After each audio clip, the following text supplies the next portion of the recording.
और बेटी पढ़ाओ, जो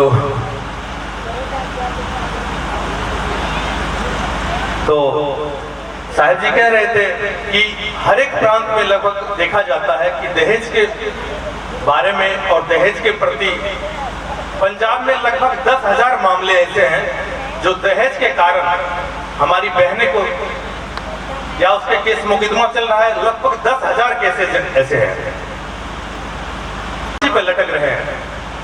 एक बहन ने जब उसको सहाने गया जो गरीब घर में और पढ़ा लिखा करके माँ बाप उनको अच्छे योग्य बनाए थे, जब उनके ससुराल में दहेज के लिए प्रताड़ित किया जा रहा था, तो वो बहन एक पंक्ति लिखती है कि सेहरा बंधा था सिर पे और बजी सहनाई थी, पति के संग जीने की अनेकों सपने सजाई, पर सपने कहाँ होते अपने, पर मैं सपनों में भुलाई थी, नहीं मालूम था कि ससुराल वालों ने दहेज से प्रीत लगाई थी।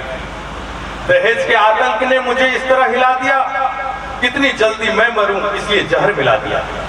पिता की थी लाडली बेटी, काल के गाल समा गई, देख तमाशा अपने भक्तों का, देवी भी शर्मा गई। नारी का दूध पीने वालों ने नारी का खून बहा दिया, गरीब के घर जन्मी बेटी का दहेज ने तमाशा बना दिया। तो आज यदि हमारे घर में एक शिक्षित संस्कारवान हमारी बहू आती है, वो दोनों कुल का नाम को रोशन करती है, इसलिए इसका हम लोगों को घोर विरोध करना चाहिए वास्तव में। और आइए अब आप सबों के बीच हमारे एक युवा संत है ब्रह्मचारी रतन स्वरूप जी, जो उत्तराखंड सरकार के द्वारा इन्हें 21,000 रुपया का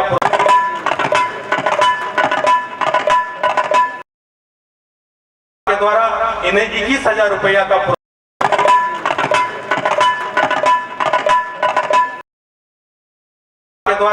इन्हें 21,000 रुपया का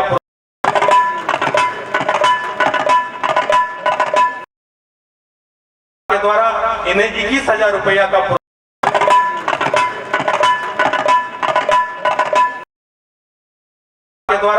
इन्हें 21,000 रुपया का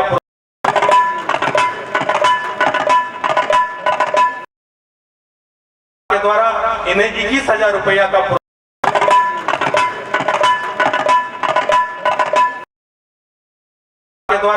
इन्हें 21,000 रुपया का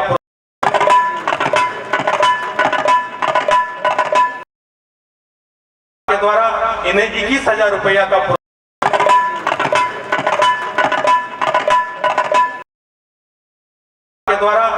इन्हें 21,000 रुपया का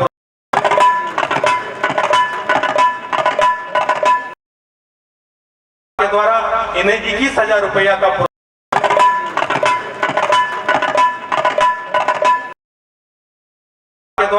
इन्हें 21,000 रुपया का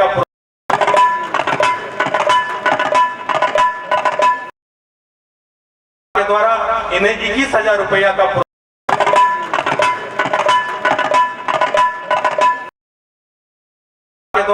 इन्हें 21,000 रुपया का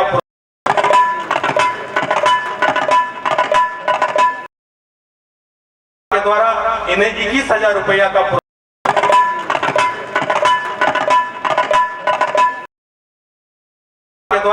इन्हें 21,000 रुपया का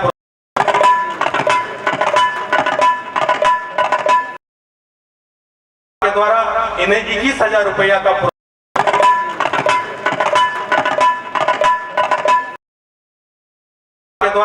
इन्हें 21,000 रुपया का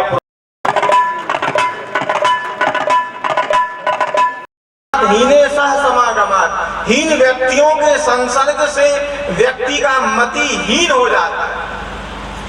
समान व्यक्तियों के संसर्ग करने से व्यक्ति के जीवन में समानता आती है, लेकिन जब विशिष्ट व्यक्तियों का संसर्ग करता है, जब संत महापुरुष का संसर्ग करता है, तो उसके जीवन में ज्ञान का उदय होता है, और उसके जीवन में जब व्यक्ति के जीवन में सद्ज्ञान का उदय हो जाता है, तब व्यक्ति का जीवन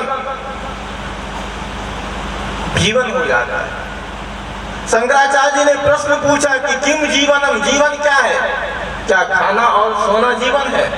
आहार निद्रा भय मैथुनम, एतत् नाराणाम पशुभिः समाना। आहार, निद्रा, भय, मैथुन, ये सारी क्रियाएं मनुष्य और पशु की समान है। लेकिन मनुष्य की विशेषता क्या है, मानव के अंदर विशेष क्या है?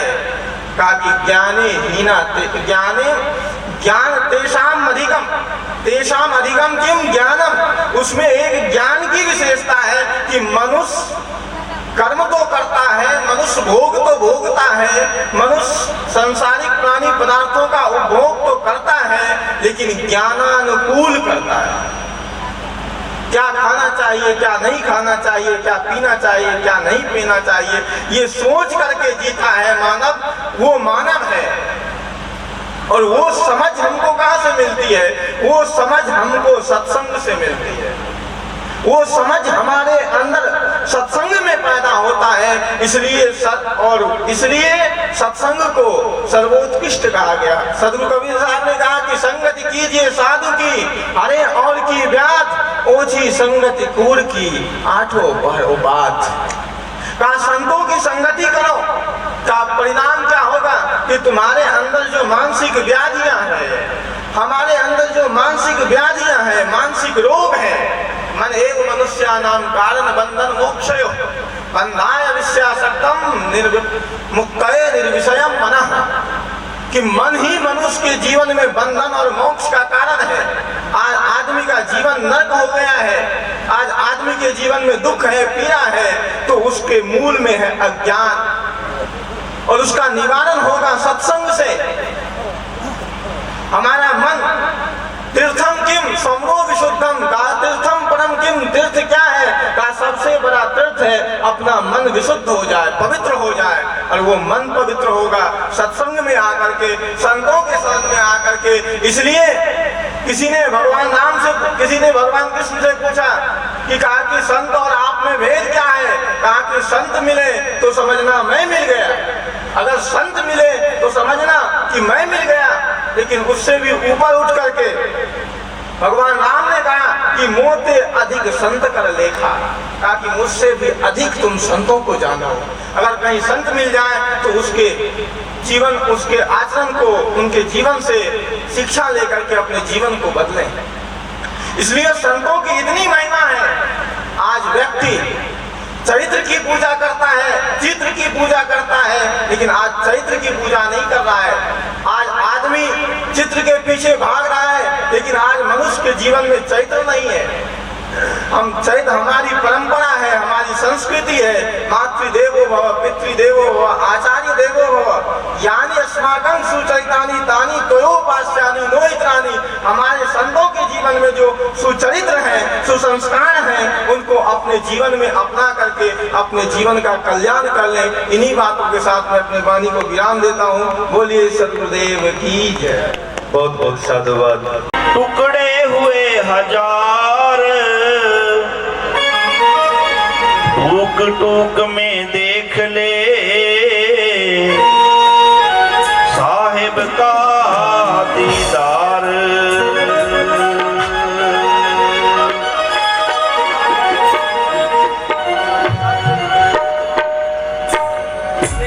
न बजिया बैद क्या देखे, मुझे दिल की बीमारी है। न बजिया वैद क्या देखे, मुझे दिल की बीमारी है। बजिया वैद क्या देखे, मुझे दिल की बीमारी है।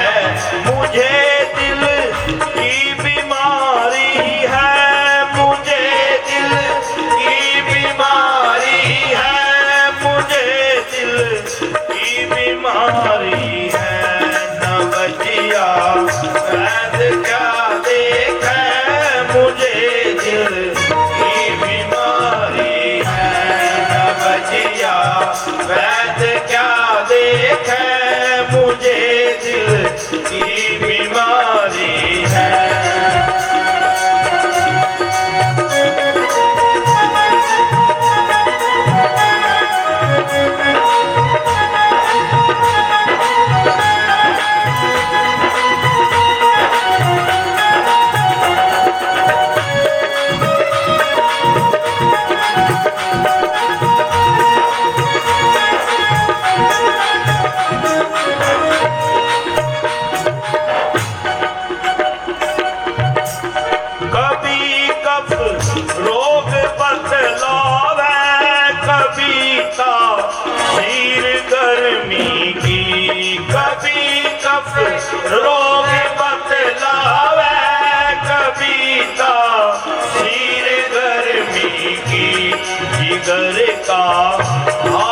तू मेरा जिगर का हाल तू मेरा नहीं जान अनाड़ी है जिगर का हाल तू मेरा नहीं जान अनाड़ी है नवजिया वैद क्या देख मुझे दिल की बीमारी है नवजिया वैद क्या देख मुझे दिल की बीमारी है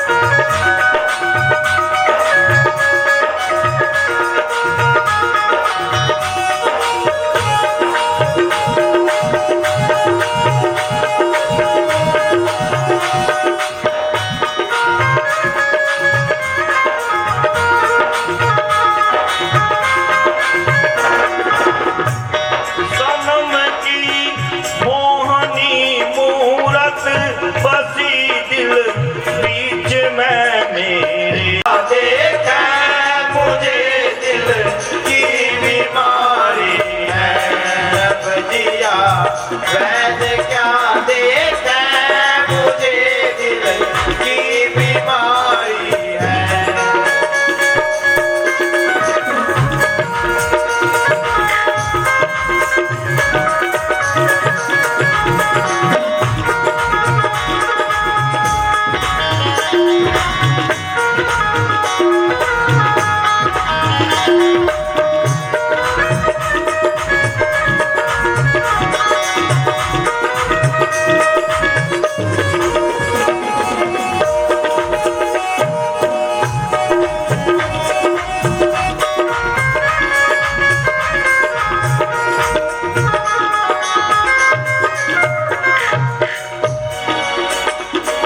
असर करती नहीं कोई दवा कीमिया तेरी असर करती नहीं कोई दवा कीमिया तेरी बिना दी दार सतगुरु के बिना दी दार सतगुरु के देना बेकरारी है बिना दीदार सतगुरु के बिकना बेकरारी है नवजिया वैद क्या देख मुझे दिल की बीमारी है नवजिया वैद क्या देख मुझे दिल की बीमारी है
साधु सत्ता है।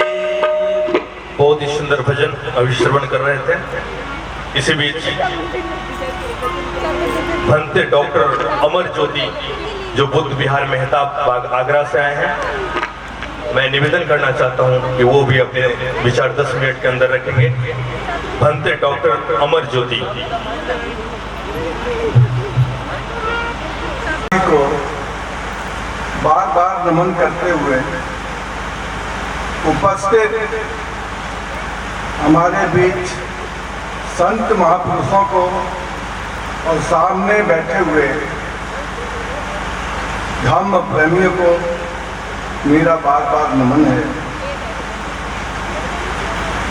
अभी तक यहाँ मैं सुनता रहा और कई बार कबीर सत्संग में जाता रहा हूँ। मुझे कबीर का भक्ति रूप ही सुनने को मिलता है, लेकिन मैं आपको बताना चाहूँगा कबीर मात्र भक्ति रूप नहीं थे, वो शक्ति रूप भी थे। इस देश को एकीकरण करने के लिए हिंदू और मुसलमान में एकता और सामंजस्य बैठाने के लिए जितना कबीर का योगदान है, उतना योगदान शायद ही इस देश में किसी महापुरुष का होगा। कबीर को मैं एक जंक्शन के रूप में मानता हूँ, स्टेशन के रूप में नहीं।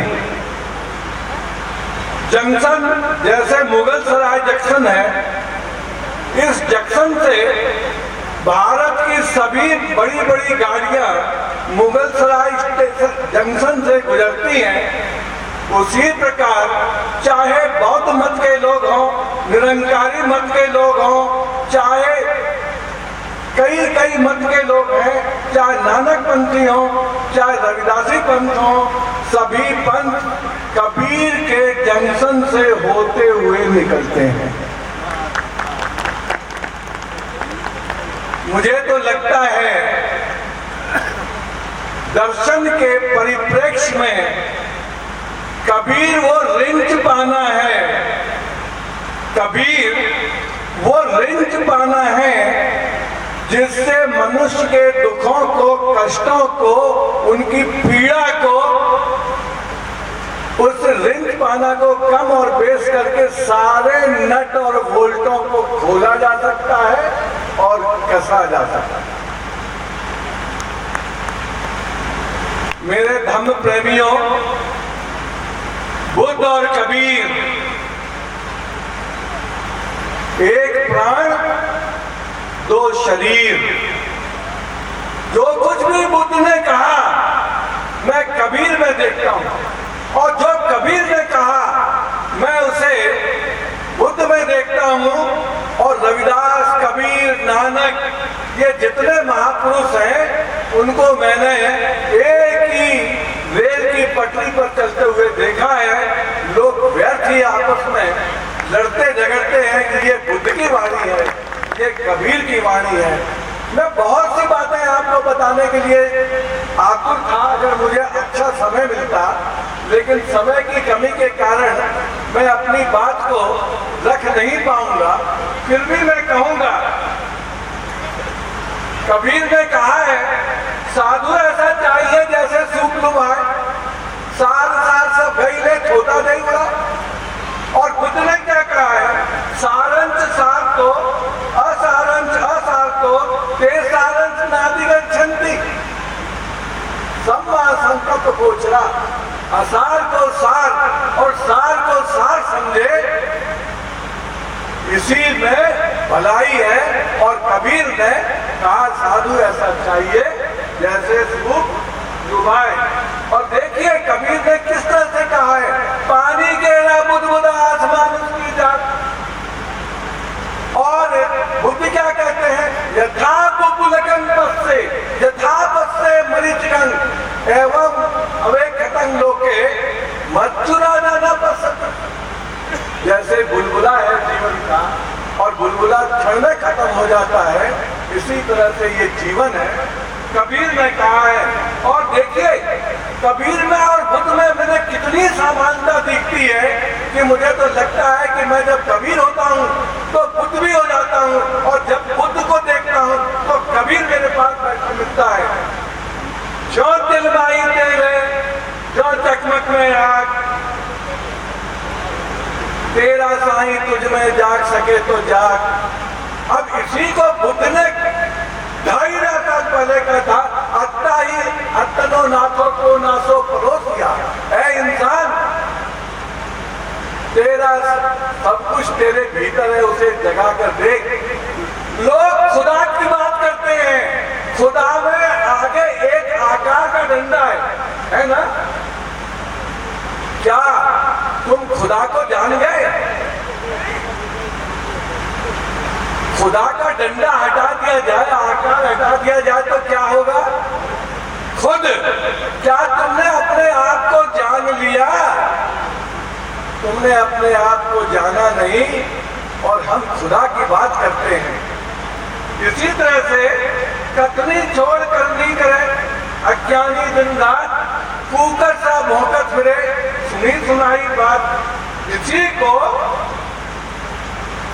बुद्ध ने भी कहा है, और अभी थोड़ी देर पहले मैंने कम से कम 3, 4, 5 संतों से सुना है, पोथी पढ़ देखूंगा, लेकिन मेरा ख्याल है पोथी के बारे में बहुत कम लोगों को ये जानकारी होगी आखिर पोथी क्या है। दोस्तों, कबीर ने सम्यक दृष्टि के बारे में कहा है, बुद्ध ने भी अष्टांगिक मार्ग में सम्यक दृष्टि के बारे में कहा है। मैं सम्यक दृष्टि का उदाहरण आपको दे करके अपनी बात को थोड़ी आगे बढ़ाऊंगा। देखिए, ये मेरे पास, इसको मैंने यूं बांध लिया। मैं पूछना चाहता हूं कि ये क्या है, बताएंगे आप क्या है? ये पगड़ी है, ये सापा है, क्या है? ये पगड़ी है।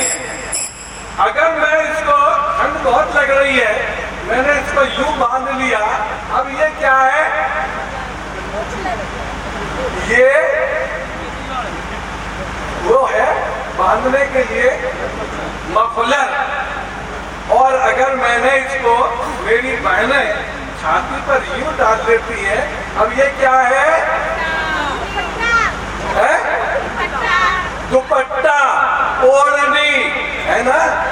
अब मैं कहूँ अगर इसको मैंने इस तरह से डाल लिया मेरे सज्जनों, मेरे मित्रों, तो अब ये क्या है? शॉल है, चादर है, यही तो कहेंगे। लेकिन मैं आप सभी लोगों से पूछना चाहता हूँ, आखिर ये है क्या? आप सबको 100 नंबर दूंगा, 100/100। आप लोग सभी पास हैं। दोस्तों, ये कपड़ा है। कबीर, मैंने बुद्ध को पढ़ा लेकिन मुझे समझ में नहीं आई, लेकिन जब कबीर को मैंने पढ़ा, पोथी पढ़ जगमुआ पंडित भयानक होय, ढाई अक्षर प्रेम का पढ़े तो पंडित होय। तो मुझे मेरे भीतर के सारे प्रश्नों का उत्तर कबीर ने दे दिया।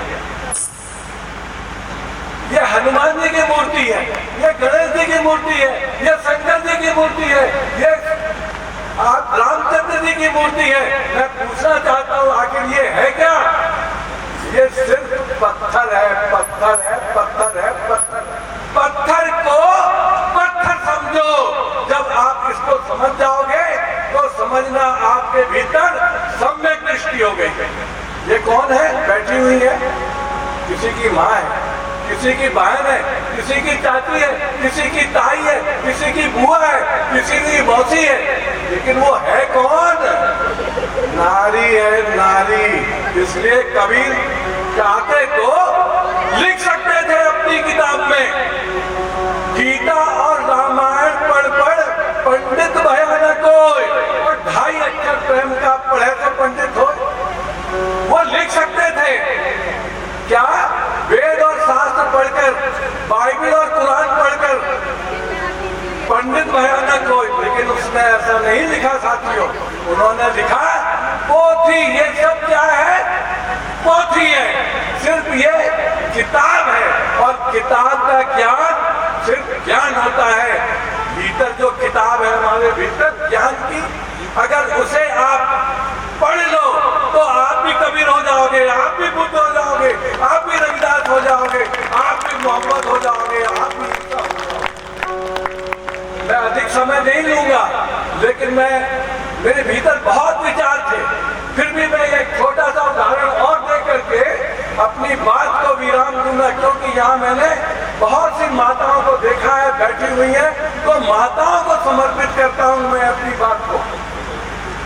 क्या लिखा समय बता दीजिएगा, अगर थोड़ा सा भी समय अधिक हो तो बोल दीजिएगा, मैं रुक जाऊंगा।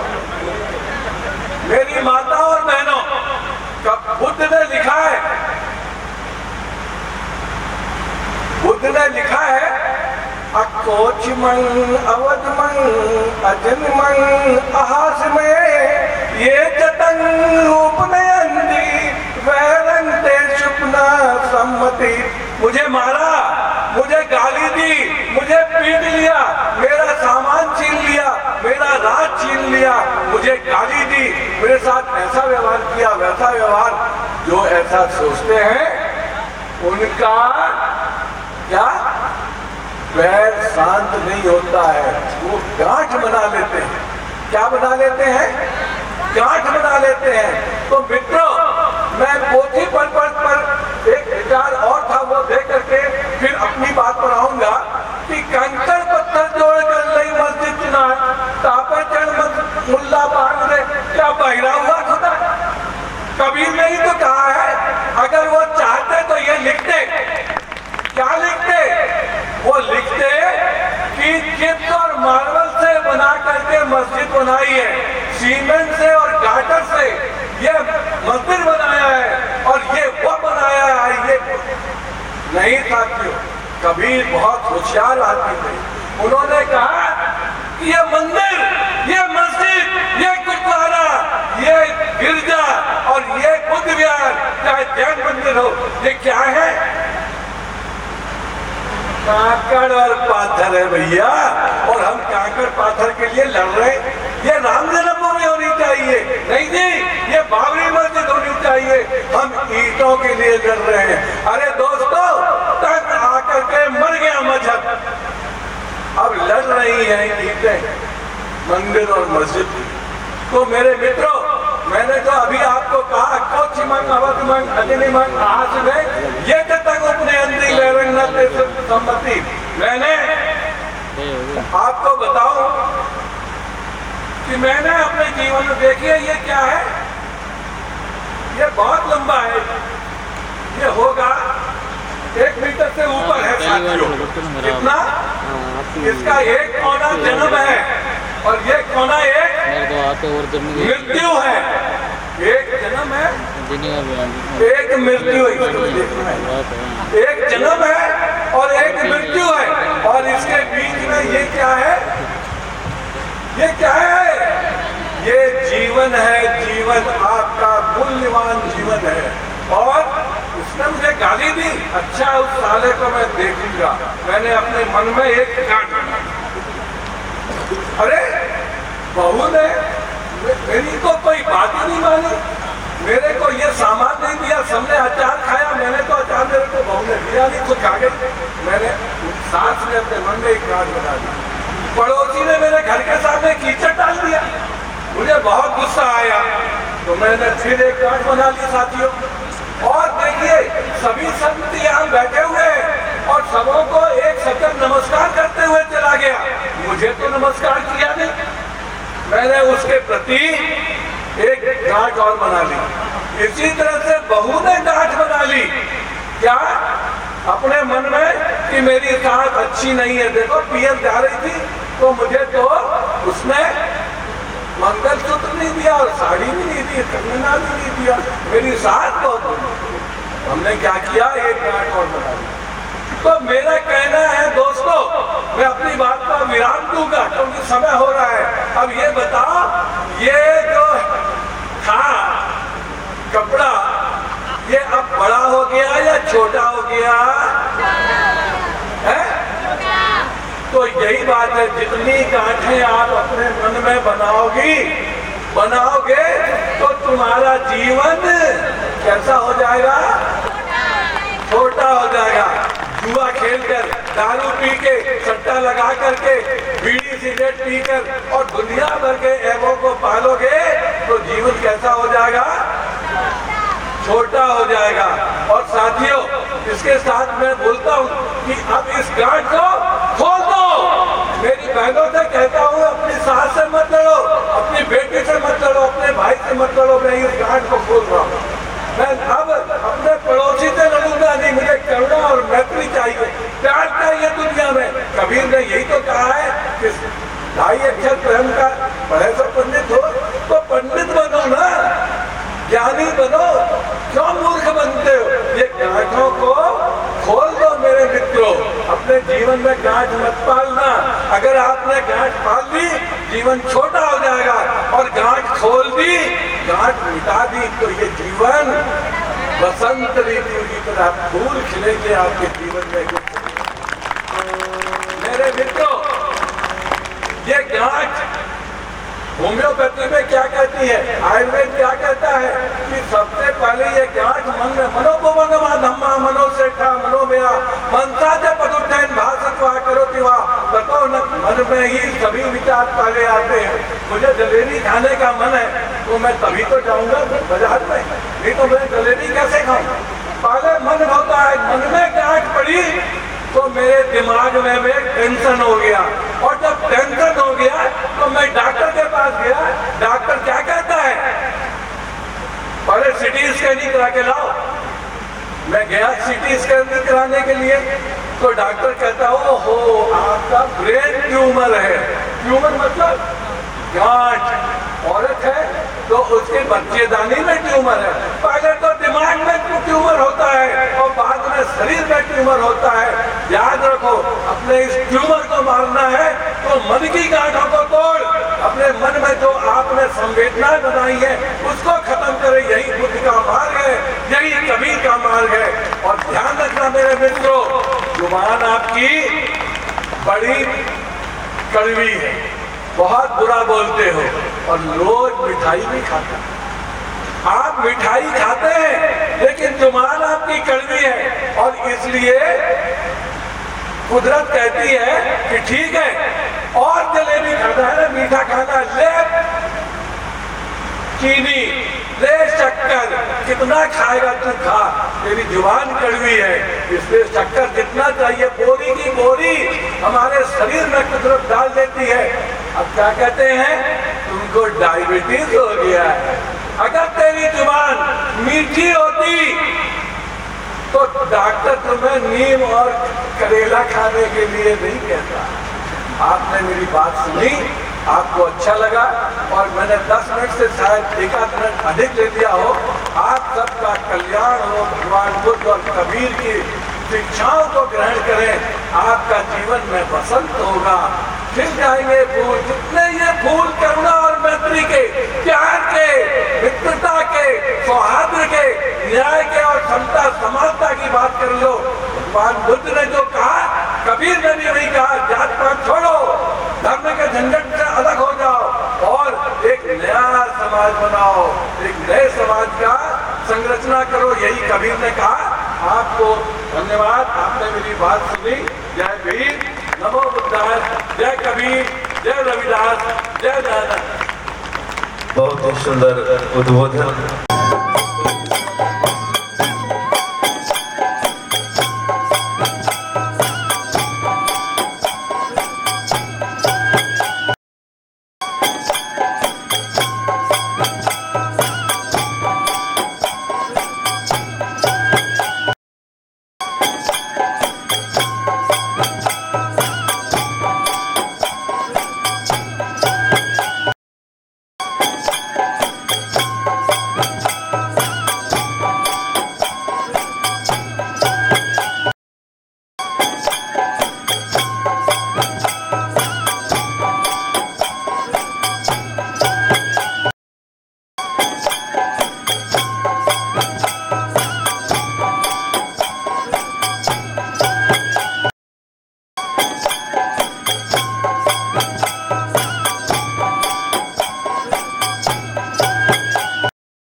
सत्कारों लगान को और सेवा करण को कौन लगा नहीं मुन्ना।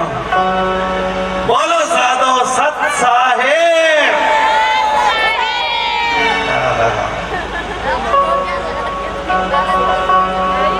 महाराज श्री सूर्यदानंद जी महाराज जी आया भाई बतायो कि एक गाय एक ग्रंथ एक मंत्र होना चाहिए।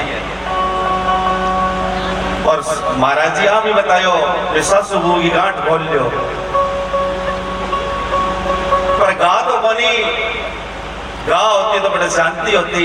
आजकल तो के घरे देख लियो पूछ कटड़ो कुत्तो रखा हुआ है।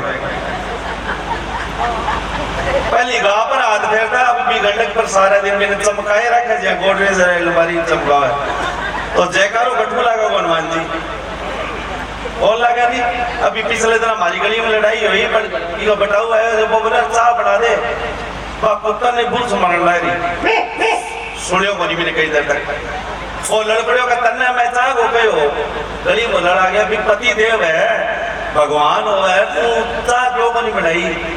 अब कहना तो भूलगी भी मैं कुत्ते की सेवा करेगी ना हो चाह क्यों को नहीं बनाऊं मैं तो ये कुत्ते में आराम में आज नहीं फर्क ही कौन समझे तो बुद्धि काम को नहीं करे भाइयों भाइयों एक मिनट तो करो आज कई ए महापुरुष बुढ़ा बुढ़ा सारी रात का बोले आज अपना गुरुजी आश्रम है और अठैया को आज हमारा मन पूरा मन में सेवा करके जावांगी रोटियां मैं पवाएंगे आज होगी कौन आज ऊंचा करेगा कौन संतान का रोटियां मैं पवाएंगी अगर झांसी की रानी हो तो को बाप की समझ लगे ही पहले बता दूं ये बलो करके जाइए गुरु जी करड़ाई सी चले तो नरमाई क्या चलेगी मौको है गोल्डन चांस है सारा सेवा करके जाइए वो किया हुआ है भलाई के लिए किया।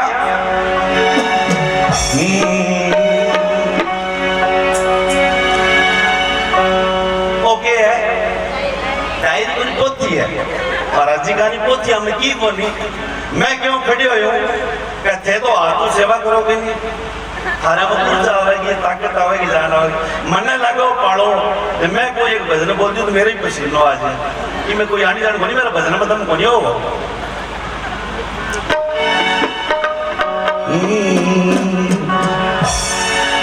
भला किसी का कर न सको तो बुरा किसी का मत करना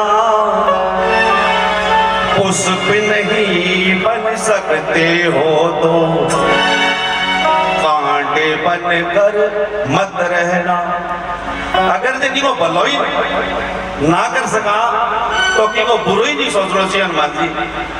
और इन माई एक और बात बताई है आज उस जगह 20-30 साल पहले फिल्मा में गाना दुनिया में भजन होता पता नहीं मैं सुनाऊं में क्या बताया है कि क्या मिलिए ऐसे लोगों से जिनके फितरत बुझे रहे नकली चेहरा सामने आए असली सूरत छुपी रहे। वो मानसी के काम को और मैया मैया के काम की का हाथ ऊंचा कर दिया मेरे की पवाएगी और बट्ठा कोई लाता ना पीऊ बटो कोई पाप नहीं है संता सागा कपट कमांडो है भाइयों भाइयों जितनी दे बैठो सुन लो कहीं तो देखो तो रजाइयां पड़ी आटी इमरजेंसी वार्ड में पड़ी जानी बेचारी सही तो क्या बताया भला किसी का कर न सको तो भला किसी का कर न सको तो बुरा किसी का मत करना उस पे नहीं बन सकते हो तो कांटे बन कर मत रहना। भला किसी का कर न सको तो भला किसी का कर न सको तो बुरा किसी का मत करना उस पे नहीं बन सकते हो कांटे बन कर मत रहना। भला किसी का कर न सको तो प्यार बुरा परम होता है ताली बजा लो थाने मशीन वाले मैं तो कांटे हो जिकन भगवान को तो आ गया मत नहीं बनाओ बन कर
पुष्प नहीं बन सकते हो तुम, कांटे बनकर मत रहना। भला किसी का कर न सको तो, भला किसी का कर न सको तो, बुरा किसी का मत करना। पुष्प नहीं बन सकते हो, कांटे बनकर मत रहना, कांटे बनकर मत रहना।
सुख ढूंढे कुछ रातों का, रूह की हसरत लब पे आए, रूह की हसरत लब पे आए, जिस्म की हसरत छुपी रहे, नकली चेहरा सामने आए, असली सूरत छुपी रहे। क्या मिलिए ऐसे लोगों से, क्या मिलिए ऐसे लोगों से, जिनके फितरत बुझी रहे, नकली चेहरा सामने आए, असली सूरत छुपी रहे। क्या मिलिए ऐसे लोगों से, क्या मिलिए ऐसे लोगों से, जिनकी फितरत छुपी रहे, नकली चेहरा सामने आए, असली सूरत छुपी रहे। सामने आए, असली सूरत छुपी हुई।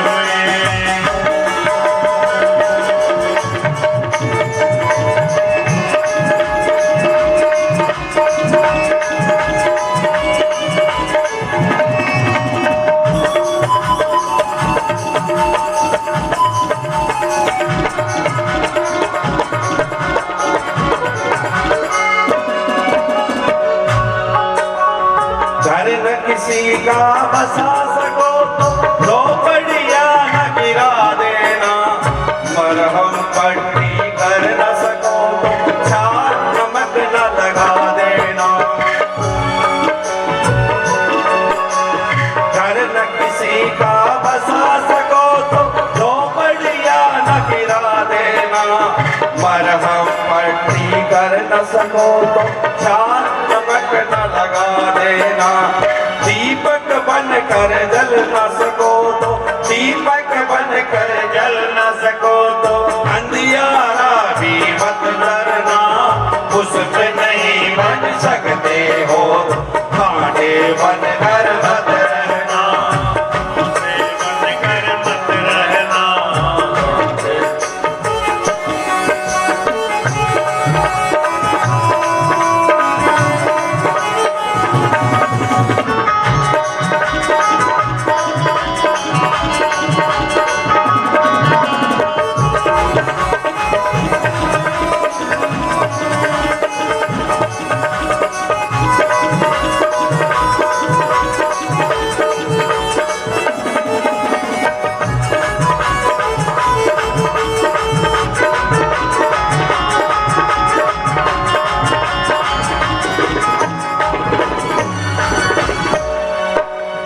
जिनके जुल्म से दुखी है जनता, हर बस्ती हर गांव में, दया धर्म की बात करे वो बैठ के सजी सभाओं में।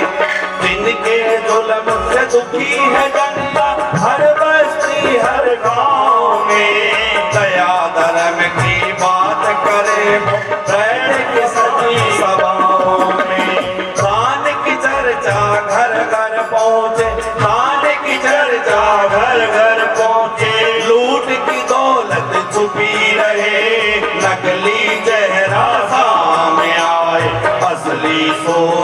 छुपी रहे। क्या मिलिए ऐसे लोगों से, क्या मिलिए ऐसे लोगों से जिनके फितरत मिले रहे। नकली चेहरा सामने आए, असली सूरत छुपी रहे।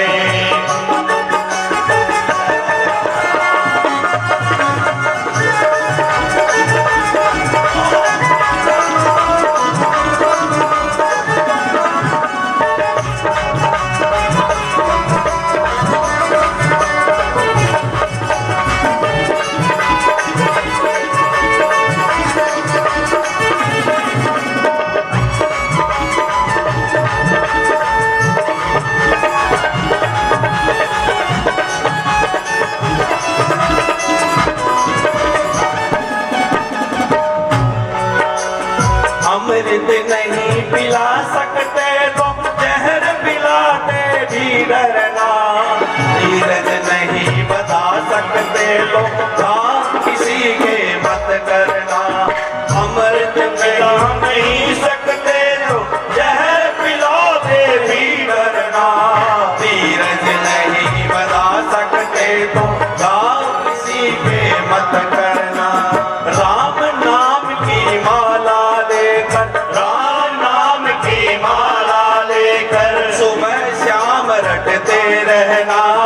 उस पे नहीं बन सकते हो तुम, कांटे बन कर मत रहना।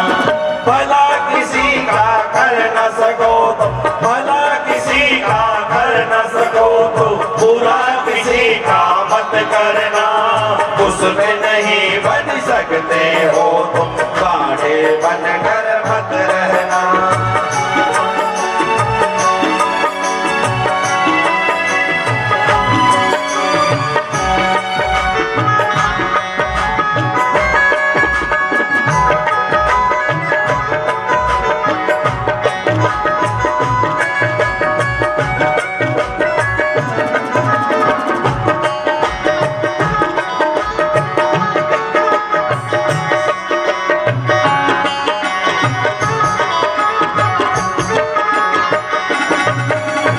देखे इन नकली चेहरों की कब तक जय जयकार चले।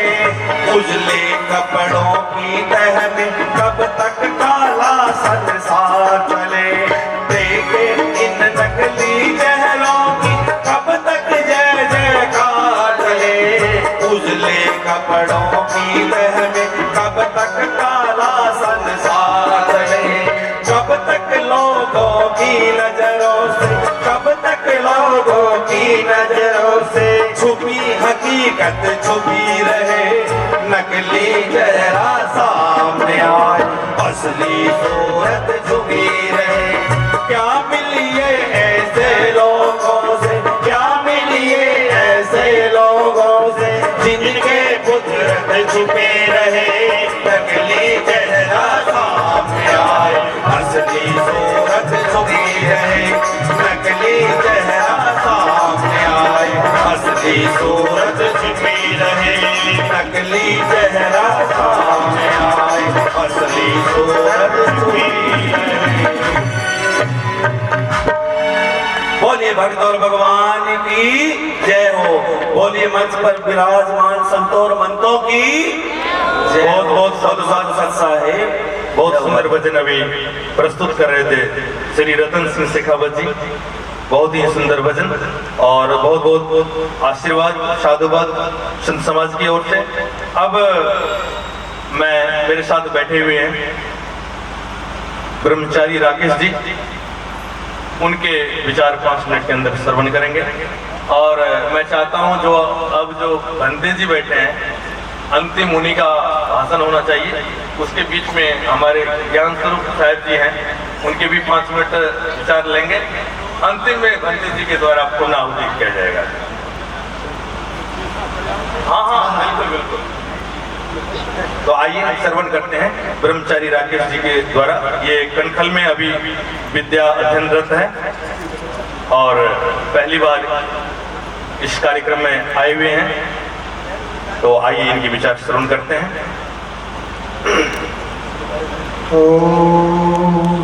शंकराय शंकराचार्यं केशवं बादरायणं सूत्रभाष्यकृतो वन्दे भगवन्तो पुनः पुनः। ईश्वरो गुरुरात्मेति मूर्तिभेदविभागिने व्योमवद्व्याप्तदेहाय दक्षिणामूर्तये नमः।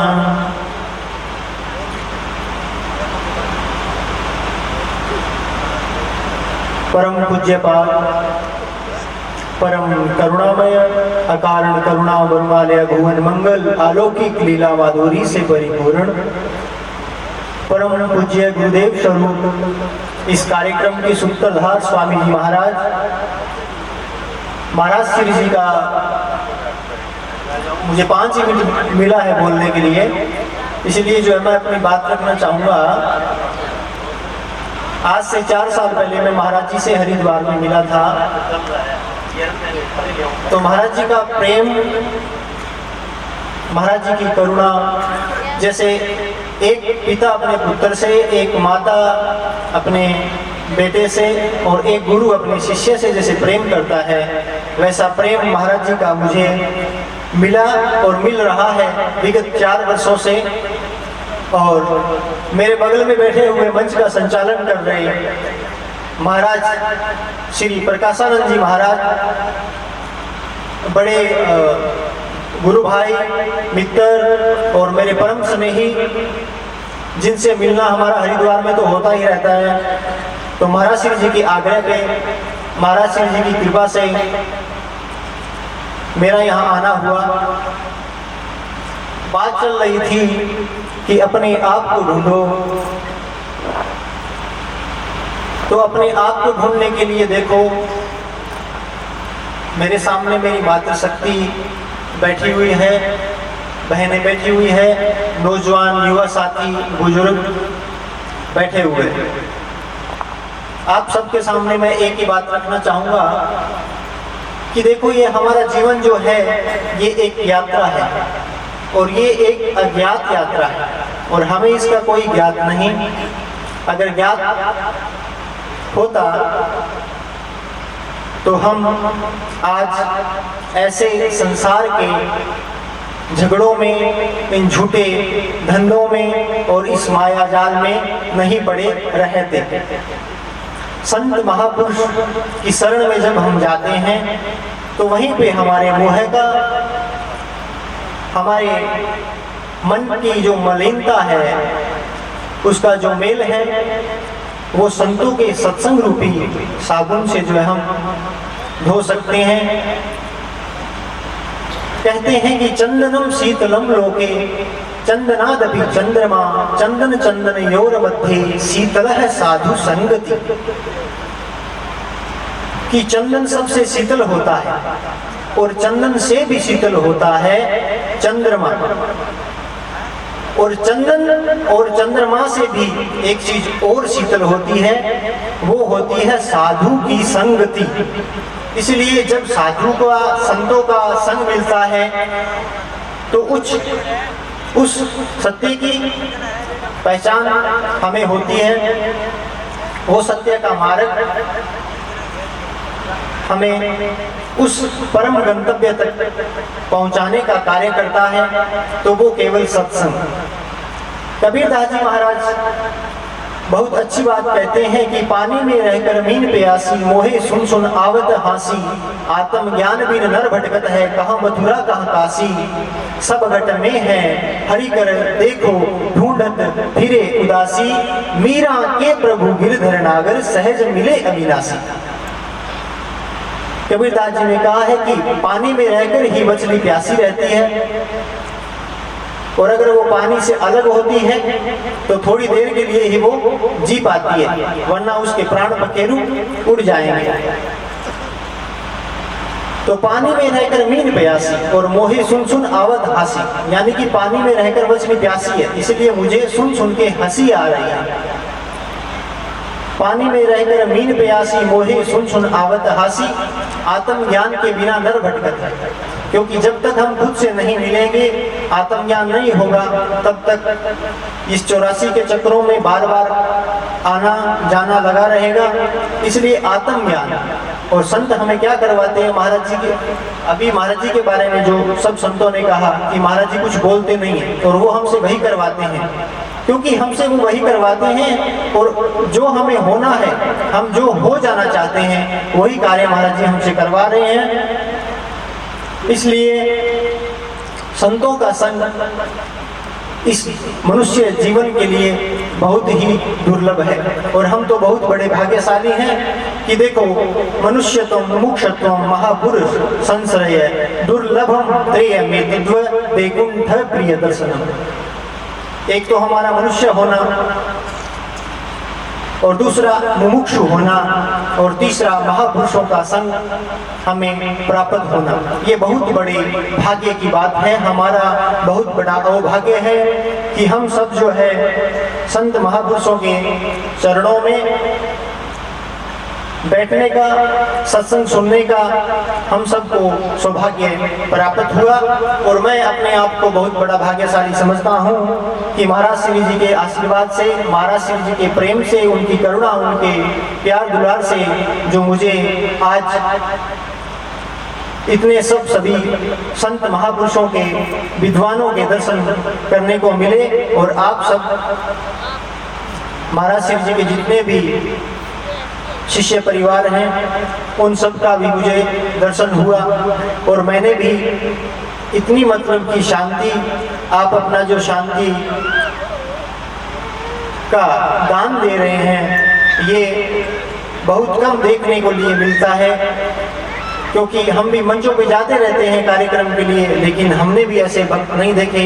इसलिए धन्य हैं आप, और धन्य हैं ऐसे सद्गुरु जो कि हम सबको ऐसा ज्ञान, ऐसा उपदेश, ऐसा पाठ पढ़ा रहे हैं कि हर हर में है हर बसे, हर को हर की आस, हर को हर हर ढूंढ फिरी तो हर है मेरे पास।